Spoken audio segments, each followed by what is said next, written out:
로마서 5장입니다. 5장 19절 읽겠습니다. 로마서 5장 19절 한 절만 읽어보겠습니다. 다 같이 읽겠습니다. 시작. 한 사람의 순종치 아니함으로 많은 사람이 죄인이 된 것 같이 한 사람의 순종함으로 많은 사람이 의인이 되리라. 아멘.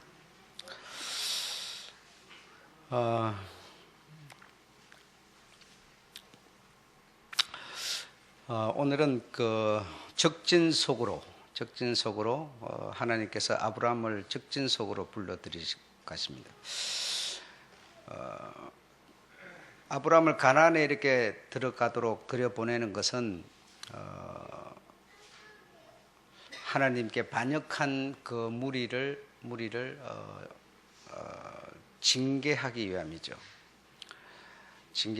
그래서 아브라함이라는 사람은 하늘과 땅과 바다와 거의 모든 이 천지 만물이 질서 있게 이렇게 운행하는 것을 이렇게 보면서 신앙을 이렇게 익혀가게 된 겁니다. 익숙하게 완숙시켜가는 거죠. 그러니까 가르치는 사람도 없고 어디 가서 뭘 배울 때도 없고 그가 이 천문, 다시 말해 하늘에 대한 어떤 해, 달, 별 이런 데 관심이 많았고 하나님께서 그런 데 은사를 주셨기 때문에 그런 것을 보면서 천지 만물이 순종하는 것으로 인해서 사람들이 혜택을 보는구나라는 것을 깨달았다는 것이죠. 그래서 그것을 깨닫고 자기의 신앙을, 믿음을 이렇게 점점 이거 성숙시켜 갔다 이겁니다. 그래서 그 아브라함을 갈대아 우르에 있는 아브라함을 다시 그곳의 우상과 또 하나님께 반역한 그런 모든 사고방식이 팽배한 그 갈대아인들에게서 떠나기 위해서 떠납시다. 아버지께 떠나자고 제안을 했지만 아버지가 그 말을 들어주지 않고 그래서 떠날 수 있는 방법을 찾다가 우상을 만들어서 쌓아놨던 그곳에 불을 지름으로써 결국은 고향으로 돌아오게 됩니다. 그래서 하란에 와가지고 살고 있었는데, 그래서 하란에 오니까 그래도 강복 운동을 하던 그 에벨의 후손, 에벨의 그 어떤 형제, 이 셈의 형제들이 살고 있었는데 그들과 이 손발을 맞추면서 대화를 나누면서 말이 통하면서 그래도 나름대로 좀 생활의 안정을 찾아가고 있을 때 하나님께서 또 아브라함에게 말씀하시는 겁니다. 내가 본토를 떠나라, 아비를 떠나라고. 그래서 75세에 아브라함은 그곳에서 옮겨와서 그래도 생활의 안정을 찾고 있었지만 하나님이 또 이리 하라 하시니 옮겨가게 되는 것이죠. 그러니까 아브라함의 믿음이 그런 어떤 천지 만물을 보면서 좀 이렇게 성숙해 갔다라고 치지만 참 어려운 결단이었다라고 하는 것을 우리가 인정할 수밖에 없습니다. 그래서 이제 가나안으로 들어왔는데 가나안에 들어와서 이런저런 고비를 참 많이 겪게 되죠. 그런 이런저런 가난, 고통, 또 남의 나라에 또 옮겨가는 일, 그 남의 나라에 나서 천지가 가난이고 바벨론 세상인데 자기가 가서 어디 견딜 만한 게 있겠습니까? 그래서 참 어려운 가운데 있는데 하나님께서 백세의 아들을 이렇게 주셨습니다. 아들을 주셨는데 그 백세에 준 아들을 25년이나 잘 자라고 있는 아이를 말도 잘 듣고 준수하다고 그랬죠. 이삭은 아주 준수하다 그랬죠. 준수하고 순종하고 부모를 공경하는 이런 것이 아주 특출한 아이였는데 그 아이를 25살이나 된 아이 청년을 또 내게 제물로 바쳐라 이렇게 하나님이 하시니 정말 그런 정말 의의 없는 그런 어떤 분부를 받은 아브라함이 자기가 물론 그 어떤 신앙을 자기가 깨달음에 따라서 키워갔습니다마는 그 순종한다고 하는 게 정말 쉬운 일은 결코 아니죠. 그래서 아브라함이 당시 그런 요구를 받았을 때 그 요구를 따르는 아브라함의 마음, 그런 것이 성경에 없습니다. 그 창세기에 보면 그런 어떤 마음의 아픔, 외로움, 고통 이런 것이 없지만 그 고통과 마음의 외로움과 아픔이 어디에 있다라고 하였습니까? 예, 마태복음 27장에 예수께서 십자가를 지실 때 하나님 아버지께서 고통하시고 외로워하시고 힘드셨던 그 상태가 바로 아브라함이 자기의 독자를 하나님께 제물로 바칠 때 당하는 그 고통이었다라고 하는 것을 말씀을 드렸습니다. 그래서 이런 오늘날처럼 이렇게 뭐 설교를 듣는다거나 이렇게 해서 배우는 것도 아니고 뭐 참 믿음을 자기가 스스로 이렇게 그래도 성숙시켜 간다고 하는 것은 정말 어려운 일이죠. 예. 뭐 그도 사람이고 나도 사람이고 뭐 다 그런데 얼마나 그 어려운 결정이었는가 이런 것을 볼 수가 있습니다.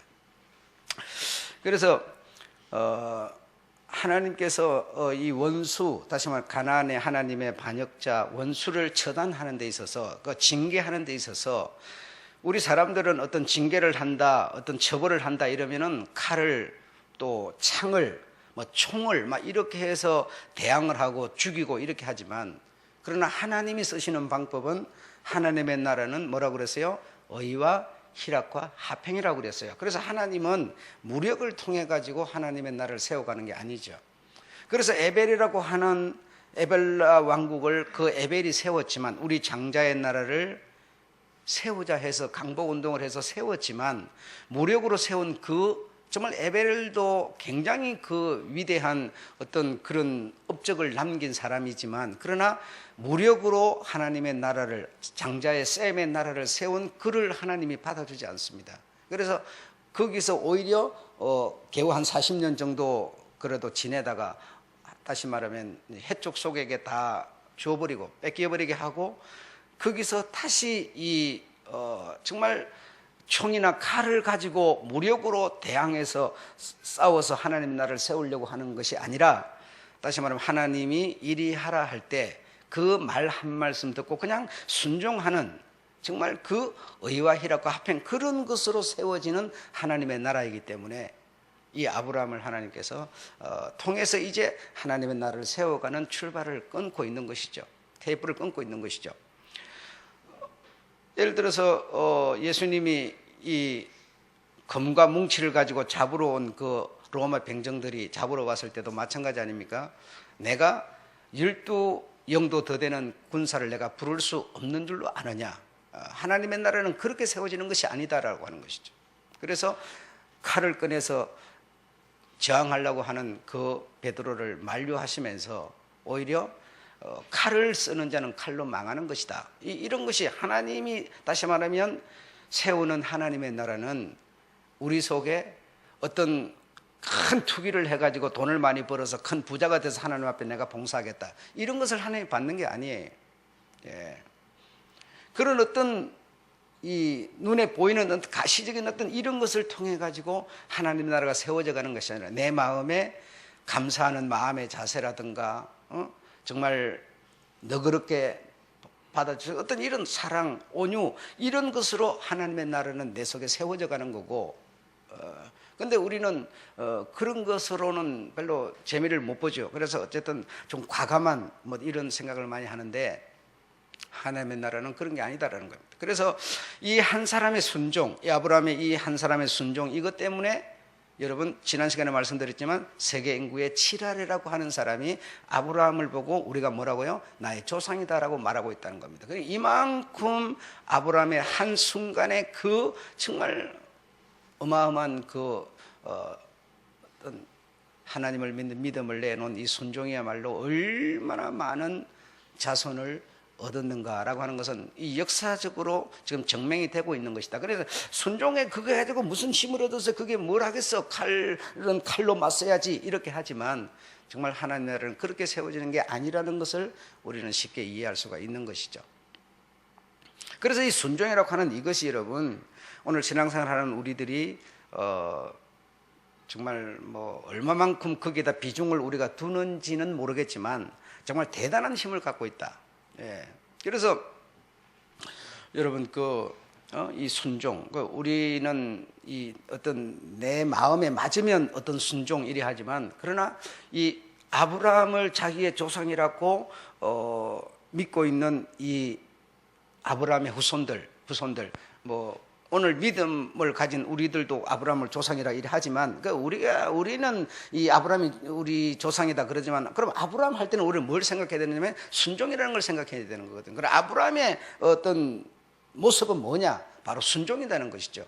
그러면 아브라함이 하나님께 순종을 함으로써 많은 사람을 죽음에서 살리는 그런 정신이 우리에게 과연 있느냐? 우리에게는 과연 그런 거 없거든요. 그러니까 그냥 말로만 우리가 믿음의 조상 아브라함 이래 하지만 실제로 믿음의 조상 아브라함을 조상이라고 이 아브라함을 조상이라고 믿고 있는 사람들은 아랍권에 있는 사람들이 실제적으로 아브라함을 자기의 조상이라고 정말 구체적으로 믿는 사람들이거든요. 예, 그래서 그들은 어떤가 여러분 봐보십시오. 이 아랍권에 있는 사람들은 그들은 뭘 갖고 자기를 평가하느냐? 순종이라는 것으로 평가하는 겁니다. 여러분 가슴에다가 폭탄 조끼를 입고 적진에 그냥 가서 바로 터뜨려 버립니다. 왜 그럽니까 여러분? 그들 사고방식, 그들 마음속에는 아브라함으로부터 물러내려온 어떤 우리 이 단체의 옳고 그름을 따지는 이 단체가 추구하는 바를 그냥 순종하는 거예요. 순종. 대단한 힘을 갖고 있는 겁니다. 그들이 왜 그럴까 여러분? 그들이 뭐 옳다고 그럽니까? 그런다고 그럽니까? 여러분 왜 그러겠어요? 그들은 근본적으로 자기의 조상으로부터 물려받은 그 사고방식, 우리 단체가 추구하는 바가 이거다 그러면 그냥 이거에 그냥 자기를 순종해서 던지는 겁니다. 그게 옳고 그르고를 따지 않는 거죠. 이런 무서운 힘을 갖고 있는 순종이라는 것은 이런 위대한 힘을 갖고 있는 것이다 이거죠. 그래 이런 이방 종교를 가진 사람들도 이 순종이라고 하는 이것에 자기의 몸을 건다 이거죠. 목숨을 거는 거예요. 대단한 겁니다 여러분. 이 순종이라는 것이 이렇게 위대한 힘을 갖고 있는 거죠. 그뿐 아니라 여러분이 알다시피 여호와 증인 같은 거 한번 생각해 보십시오. 그들은 내가 감옥소를 가더라도 군대 안 갑니다. 즉 사람을 죽이는 것은 살인이다 이거예요. 군대 가서 싸움 나면 사람을 죽여야 된다. 그럼 내가 살인자가 된다. 살인자 되기 싫어서 나 군대 안 간다는 거예요. 예. 그래서 그 군대 안 가는 것들은 감옥소를 간다. 감옥소를 가겠다는 거예요. 그래서 그들이 성경을 통해서 내려준 하나님의 언약의 약속의 말씀, 이 율법 하나를 지키기 위해서 자기가 그냥 감옥소를 통해서 자기가 고난을 감수해버리는 거죠. 예. 그게 여러분이 볼 때 나쁘다, 안 그러다 이렇게 보지 말고 순종이라고 하는 조상을 가진 그들이 자기들의 단체가 추구하는 바를 위해서 당신의 몸을 던지는 위대한 힘을 갖고 있다는 겁니다. 예. 참 무서운 사람들이죠. 그래서 아브라함이 이제 가나안을 들어가게 되는데 가나안에 들어가서 가나안이 가지고 있는 그 사고방식, 제도, 어떤 제사가 어떤 제사를 지내는가 하면 장자를 아스타로스라고 하는 그 여신에게 제물로 바치는 겁니다. 그러니까 이 가나안이 갖고 있는 사고방식을 가진 모든 그 어떤 제사법은 바로 장자를 잡아가지고, 장자가 누구면 사람이에요. 자기 자식 첫 아들이 그런 아들을 잡아가지고, 그것도 여자는 안 되고 아들이어야 돼요. 아들 장자를 잡아가지고 제물로 딱 바쳐서, 제물로 받아 어떤 번제로 불로 태워서 연기로 하늘에 올려드리는 거, 대단한 이런 제사를 그들은 지내고 있는 거죠.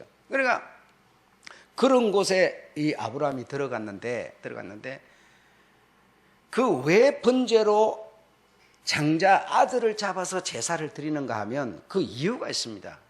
그 첫 번째는 장자를 잡아서 제물로 드리는 것은 장자 제도를 저주하는 의미가 있고, 두 번째로는 장자 제도를 만든 하나님께 도전하는 의미가 있는 겁니다. 그리고 세 번째로는 진짜 이 장자의 지금 아브라함 또는 아브라함의 그 처자들 이삭 이런 것들은 장자지만 이런 장자는 모형이고 그림자일 뿐이죠. 진짜 장자는 누구인가 하면 이 그림자 모형의 진짜 실상이 되는 장자는 예수 그리스도시죠. 그 예수 그리스도를 저주하고 하나님께 반항하는 그런 의미를 갖고 이 가나안은 하나님께 도전하는 의미로서 이런 제사를 드리고 있는 겁니다. 예. 그래서 그 민족은 왜 그럴까? 어떤 뭐 사람을 잡아서 그럴까? 그것도 하필이면 제일 귀한 장자를, 그것도 아들을. 예. 그 이유가 바로 이런 거. 하나님께 도전하고 하나님을 저주하고 장자를 잡는 것은 장자 제도를 만든 하나님을 지금 거부한다는 얘기죠. 그러니까 하나님의 원수란 말이죠. 그게 가나안이라고 하는 이 나라와 습관과 어떤 사고방식과 그들의 제도는 하나님께 원수라는 것이죠. 원수. 예, 그 원수를 징계하기 위해서 하나님은 총과 칼이 아니라 한 사람을 그곳에 들여보내서 하나님의 그 위대한 역사를 시작하고 계시는 겁니다. 그 하나님의 위대한 역사가 이루어지는 것은 다시 말하면 순종이라고 하는 힘으로 시작되고 있다 이거죠. 대단한 능력이다 이 순종이라는 것은. 네. 그래서 참 우리들이 이런 얘기를 들으면서 참 연약한 그런 모습을 갖고 있는 것은 부인할 수 없습니다. 그래서 오늘날 온 세상 사람들이 이제 제사를 지내잖아요. 제사 지내는 민족도 있고 안 지내는 민족도 있지만, 그러나 우리가 제사를 지내는 것은 신에게 제사를 지내는 건데, 그 신이 누구냐? 하나님께 제사를 지내는 게 아니고 어떤 자기가 의지하는, 그리고 자기를 키워준 부모에게 이렇게 우리가 제사를 지내는 거잖아요. 그러니까 그 제사를 받는 그 신은 누구냐면 하나님이 아니고 사람이 신이라는 거죠. 그러니까 그 사람이 신인 그 사람에게 제사를 지내는 것은 큰 의미로 보면 뭐냐? 하나님을 반대한다는 겁니다. 그래서 제사를 우리가 드리는 것을 우리가 이 기독교가 거부하는 이유가, 제사 지낸다고 여러분 뭐 문제가 실제적으로 현실적으로 되는 건 없어요. 되는 건 없지만 그 의미로 들어가 보면 하나님만이 신이신데 하나님이 아닌 어떤 사람을 신으로 우리가 제사절을 하는 거기 때문에, 제물을 차리는 거기 때문에, 이거는 제사를 지낸다라고 하는 거는 다시 말하면 하나님을 우리가 거부하고 하나님을 저주하는 의미가 담아지기 때문에 제사를 지내지 말라는 것이지, 제사 지낸다고 뭐 내가 잘 사라지고 못 사라지고 이런 것 때문에 제사를 말하는 게 아니에요. 예. 그래서 우리가 우리가 우리 조상에게나 뭐 어쨌든 이런 제사를 지낸다, 이거는 뭘 의미하냐면 하나님을 나는 거부한다라는 뜻이 되어버리는 겁니다. 그래서 제사는 지내지 말라는 거예요. 뭐 제사가 나빠서, 제사 지내면 얼마나 음식 많이 해놓고 뭐 맛있는 거 먹고 좋은데, 응? 그런 게 아니다. 그래서 하나님께서는 모든 사람들이 죽음에 이르는 저주를 가지고 있는 겁니다. 그래서 아담으로부터 시작해가지고 모든 사람이 순종하고 있는 이 아브람조차도 뭐죠? 죽음에 이르는 지옥 가기에 충분한 저주를 다 갖고 있는 거죠. 예, 저주를 갖고 있는데 이 저주를 걷어내야 됩니다. 걷어내고 이걸 벗겨내야 되는데, 뱀이 허물을 벗듯이 벗겨내야 되는데, 벗겨내려면 뭐죠? 내가 가진 허물을, 저주를 누군가 가져가 버려야 돼요. 가져가 버려야 벗겨지는 것이지, 내가 누구에게 줘버리지를 않았는데 내가 가지고 있는데 어떻게 그게 벗어질 수가 있습니까? 벗을 수 없죠. 그래서 모세 시대에 와가지고 제사를 지냅니다. 1년에 대속죄 제사를 지내면 거기다 양을 한 마리 끌어다가 딱 놔놓고, 한 마리는 잡아서 피를 뽑아서 거기다 뿌리고 한 마리는 딱 놔놓고, 백성들의 모든 죄를 제사장이 다 그 양에게 안수를 해서 씌워서 양을 어디로 보냅니까? 광야로 쫓아버리죠. 그러면 광야의 마왕이라고 하는 이 존재가 어쨌든 이 양을 잡아먹습니다. 양을 잡아먹는다는 것은 그 양이 가진 죄를 먹는다는 얘기죠. 그러면 이 백성들에게 대제사장은 선포를 합니다. 백성들아 들으라, 너희의 죄가 사여졌느니라, 이렇게 말하죠. 선포를 해주죠. 왜? 양에게 씌워서 보내버렸다는 겁니다. 죄를 먹고 사는 아사셀 이 마왕에게 보내버렸다는 겁니다. 그래 보내버렸으니까 내가 씌워지는 거 아닙니까? 여러분, 그래 이것이 우리 주님은 모리아 산에 걸려있던 한 마리의 양이신데, 이 짐승 양은 실상인 예수 그리스도를 모형해 주는 거 아닙니까?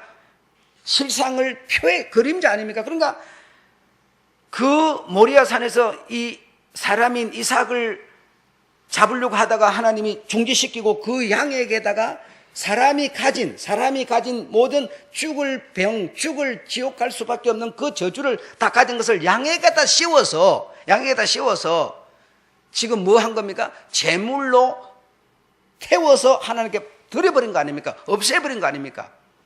이것이 다시 말하면 십자가에서 죽으시는 예수 그리스도의 모형이고 그림자였으니 우리의 속죄는 어디부터 시작되는 겁니까? 아브라함의 순종으로부터 시작되고 있는 것이죠. 완성은 어디서 됩니까? 십자가의 예수 그리스도로 되지만 예수 그리스도 실상이 되려면 뭡니까? 여기 모형 시작이 있어야 되는 거죠. 시작이. 예. 이 시작을 받아서 주님이 모든 사람의 저주를 그가 짊어짐으로 모든 사람들은 뭡니까? 율법의 저주, 이 모든 저주에서 속량되었다라고 말하는 거죠. 그래서 갈라디아 3장 13절에 보면 모든 사람의 이 저주에서 속량됐다. 누구로? 실상인 예수 그리스도로. 그 율법의 저주가 뭡니까? 그 율법은 뭐 저주하는 겁니까? 예, 율법은 저주하는 겁니다. 우리를 살리는 게 아니에요. 자, 우리가 읽었던 본문 다음에 한번 봐보실까요? 자, 20절 읽어봅시다. 시작. 예, 시작. 율법이 가입한 것은 범죄를 더하게 하려 함이라 그랬어요. 율법은 사람을 저주를 벗겨주는 게 아니고 저주를 더 뒤집어 씌워버리는 거예요. 율법을 내놨는데 하나님이 법을 내놨는데 그 법을 다 지키면 좋지만 지킬 수가 사람은 없어요. 근본적으로. 그래서 율법이 세상에 하나님이 말씀하셔서 이 성경에 있고 세상에 나온 것은 절대로 그걸 지켜서 의로워질 수는 없게 되어 있단 말이죠. 오히려 율법이 나온 것은 죄를 더하게 하는 거예요. 율법의 저주에서 율법이 더 생긴 것은 우리를 더 저주를 씌우는 거니까 율법의 저주에서 뭐요? 우리를 속량했다라고 말한다. 누가? 십자가에서 우리 주 예수 그리스도께서 말입니다. 이게 완성이고 출발은 어디서? 한 사람의 뭐함으로? 순종함으로라고 하는 아브라함으로부터 이 율법의 저주에서 속량이라는 게 시작된 것이다 이겁니다. 예. 시작됐더니 여기서 우리 주님께서 완성을 해줬어요. 여기는 시작했고 여기는 완성을 해줬어요.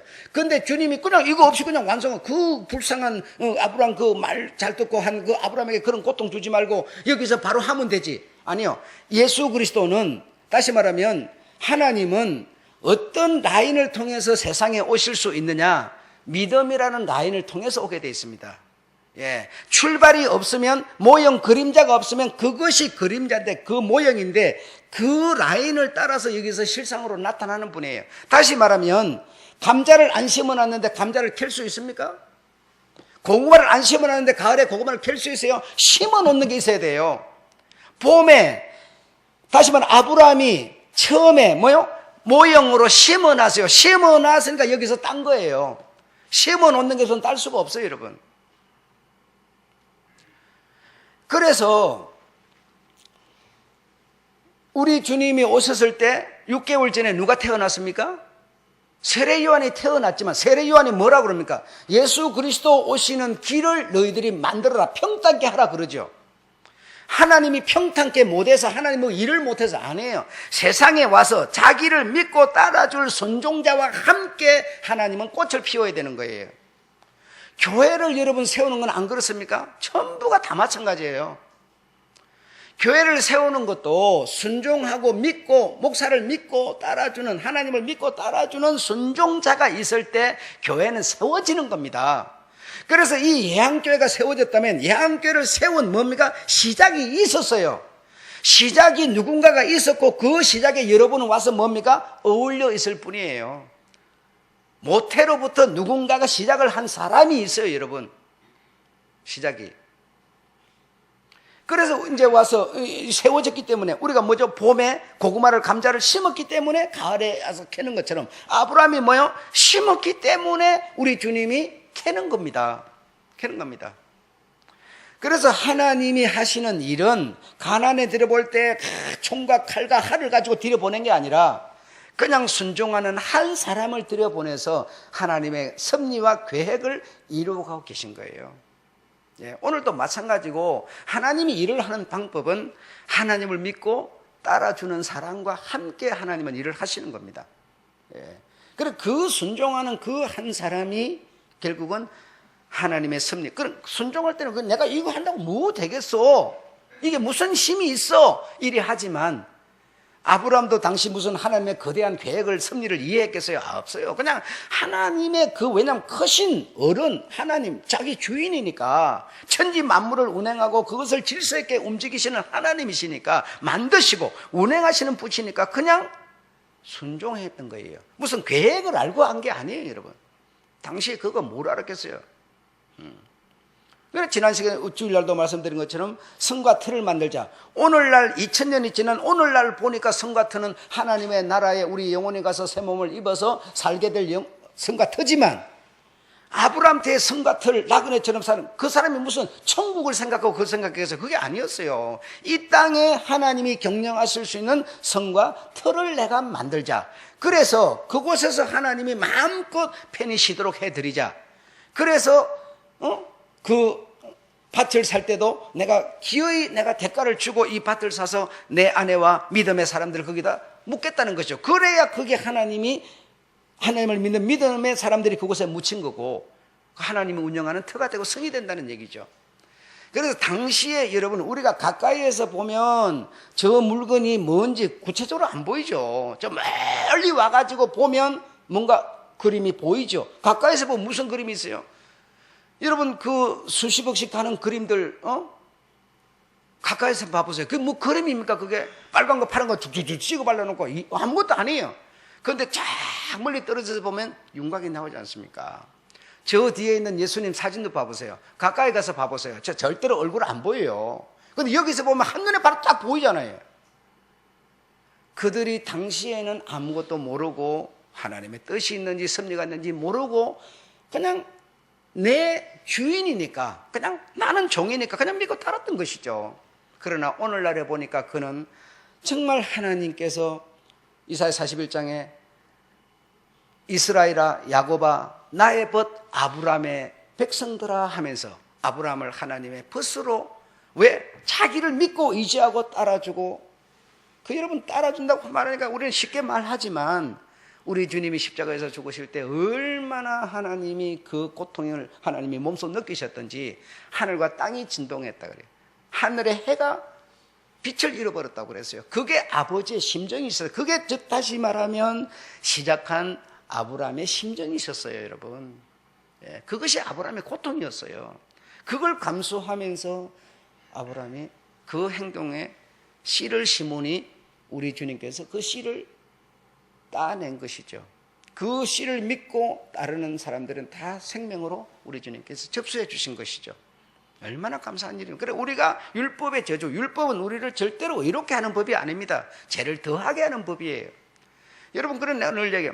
교회라고 하는 것도 법을 만들면 여러분 바로 법이 되기 때문에 되도록이면 교회는 법을 만들지 말아야 합니다. 이곳에서 법을 만들어갖고 그 법을 다 지켜서 의로워질 사람은 한 명도 없는 겁니다, 여러분. 그래 그걸 이 율법을 이해 못하는 사람들은 자꾸 교회에서 무슨 제도를 만들고 규칙을 만들고 뭘 많이 만들려고 그러는데 여러분 그건 절대로 아니죠. 그러면 계속 우리는 뭐가 됩니까? 죄인이 돼가는 거죠. 그걸 지켜낼 사람이 누가 있겠느냐 얘기예요. 요세푸스가 말하는 유대 고대사에 보게 되면 아브라함과 이삭의 대화가 있어요. 성경에 전혀 그런 게 없지만 그러나 여러분 가만히 생각해 보십시오. 성경에 전혀 그런 게 기록이 안 돼 있지만 아브라함이 그러면 이삭을 데리고 하나님의 명을 아브라함은 받았는데 그 명을 받아가지고 그러면 자신 놈을 데리고 3일 길을 가서 지금 불로 태워 죽여야 되는데 그럼 아무 소리도 없이 뭐가 자꾸 끌고 갔겠어요? 무슨 손을 묶어 갖고 갔겠어요? 무슨 대화가 서로 있지 않았겠습니까? 그런 대화들이 성경에 필요 없다 해서 안 써놨지만 그러나 이 유대사에 보면 있습니다. 그럼 뭐라 써놨는가 하면 이렇게 써놨어요, 여러분. 아브라함 이삭에게 내 아들아 너의 아비가 된 것도 하나님의 뜻이고 백성이 무슨 아들을 낳겠어요? 그러나 내가 네 아비 된 것도 하나님이 내게 하나님의 뜻으로서 내게 너를 준 거야. 너의 아비 된 것도 하나님의 뜻이며 너를 포기하는 것도 하나님의 뜻이니, 너를 포기하고 너를 지금 버려야 되는데 너를 버리는 것도 하나님의 뜻이니 너는 이 아비의 뜻을 받아다오라고 했어요. 그러니까 이삭이 아브라함에게 뭐라 했는가 하니 두 분의 결정을 내가 거부한다면 태어날 가치조차도 없어질 것입니다 라고 했어요. 이런 대화 속에서 서로가 이해하고 모리아산까지 3일 길을 갔던 겁니다. 그런 대화를 주고받는 그들의 아픔이라는 게 어떠했겠습니까, 여러분? 바로 이 순종이 우리를 율법의 저주에서 벗겨낸, 허물을 벗겨낸 고통이었습니다. 그냥 우리는 믿고 쉽게 믿고 교회 가서 뭐 어떡하고 그냥 믿습니다 할렐루야 이러니까 막 다. 여러분, 여기에는 말할 수 없는 어마어마한, 사람으로서는 감당할 수 없었던 누군가가 씨를 심었고 누군가 그 씨를 거두는 이가 있었기 때문에 우리는 율법의 저주에서 벗겨진 줄로 믿습니다. 그래서 우리는 하나님의 정말 자녀가 된 이것이 얼마나 내가 감사하고 이 즐길 수 있는 자세인지를 우리가 이해를 해야 됩니다. 이 근본 이런 것을 이해 못하고 그냥 믿는다고 하면 이거 별 힘이 없어요. 그래서 아브라함을 조상이라고 믿는 저 유대 아랍권 사람들은 그냥 순종이라는 게 몸에 막 똘똘똘 뭉쳐가지고 저런 위험한 일들을 지금 하고 있는 거거든요, 여러분. 지금 무섭단 말이죠. 지금. 가나안에는 대표적인 두 성읍이 있습니다. 첫째로는 두로, 두 번째는 가사인데 사탄의 눈과 같은 것이고, 두로와 가사는 이 사탄의 눈과 같고, 북방 바벨론은 사탄의 지상 정부입니다. 그리고 남방 애굽은 왕들의 무덤, 피라밋, 악령을 상징합니다. 그래서 이 바벨론과 이 남방 이 사탄을 상징하고 사탄을 표현하는 거죠. 그런데 바벨론과 애굽 사이에 위치한 곳이 어딘고 하니 가나안이에요. 바벨론과 애굽은 다시 말하면 사람이 이렇게 팔을 쭉 벌린 것처럼 활처럼 새가 날아가면서 이 할개를 치는 것처럼 이런 지형을 갖고 있는데 이 새의 눈 부분에 지금 아브라함이 들어가서 자기는 모르지만 하나님이 일을 해가는데 그 자리에 지금 들어가 있는 거예요. 요쪽은 남방, 요쪽은 북방인데 그 중간 지역에 가나안이 자리를 잡고 있는데 이 가나안은 새가 날아가면서 날개치고 앞을 바라보는데 앞은 어디인가 하면 지중해예요.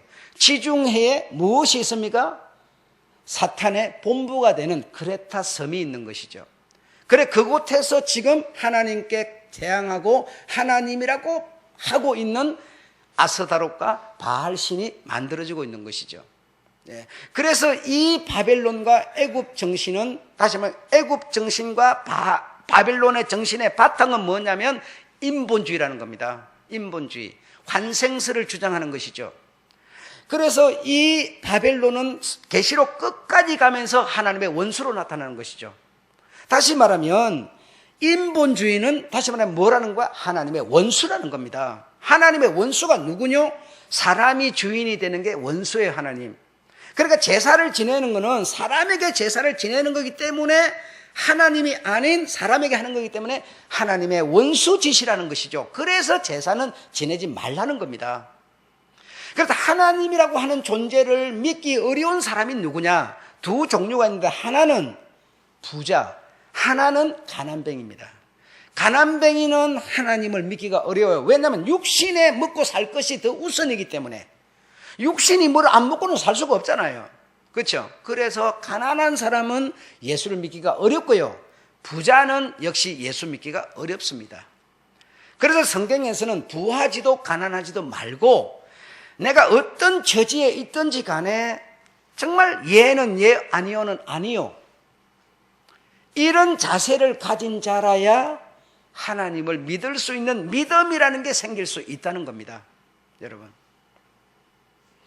그래서 지금 이 자본주의 국가는 여러분 자본주의 국가가 되기 전에 자본이 어느 정도 안정을 찾기 전에는 뭐죠? 예수 잘 믿어요. 어느 정도 자본이 안정을 찾고 나면 그때부터는 내림막을 내려가는 것이 인류의 가르침이죠. 역사죠, 여러분. 예.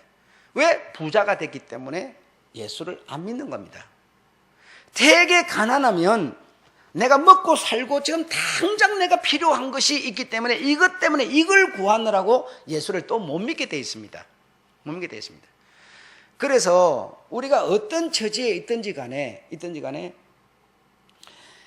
이 사람이라고 하는 존재가 내가 만물을 만든 것도 아니고 만물을 관리하는 것도 아니고 내 영혼을 그렇다고 내가 내 욕심을 그렇다고 내 마음을 관리 아무것도 못해요. 나라고 하는 존재가. 예, 하나님이 내게 바라시는 믿음이라는 게 내게 들어와야만 내 영혼도 관리가 되고 마음도 관리가 되고 생각도 관리가 되는 거지. 내가 여러분이 여러분 마음 관리할 줄 아세요? 마음 관리 안 됩니다. 여러분, 믿음이라는 게 여러분에게 들어가야만 마음이 관리를 받는 겁니다. 하나님이 내게 들어오셔야만, 성령이 내게 들어오셔야만 내가 관리를 받는 것이지 내가 나를 관리할 수가 없으세요. 그래서 인간은 주인이 될 수 없다는 겁니다, 여러분. 예. 내가 마음을 갖고 생각을 내가 영혼을 갖고 있지만 내가 주인이 아니세요. 하나님이 주인으로 들어와야만 내가 나를 관리할 수 있기 때문에 사람은 주인이 아니라는 거예요. 그래서 오직 천지 만물을 만드시고 이 천지 만물 중에 사람도 포함되는 이것을 운행하시는 이분만이 우리의 신이며 우리의 주인일 수밖에 없다는 겁니다. 이걸 우리가 이해하셔야 됩니다. 아시겠죠? 예. 적진 속으로 들어간 아브라함의 얘기를 쭉 해가면서 많은 은혜 받으시기 바라고, 그리고 우리가 이런 어떤 내용들을 이해함으로써 내가 지금 어떤 위치에 와 있는지 그걸 인정하시고 믿으셔서 반드시 내가 가진 이 권리, 권세, 이것이 훼손되지 않고 보존돼서 정말 오늘 우리는 아는 하나님이 준비하신 성과 터에 주인으로 들어갈 수 있는 영광을 누려야 될 줄로 믿습니다. 예, 마치겠습니다.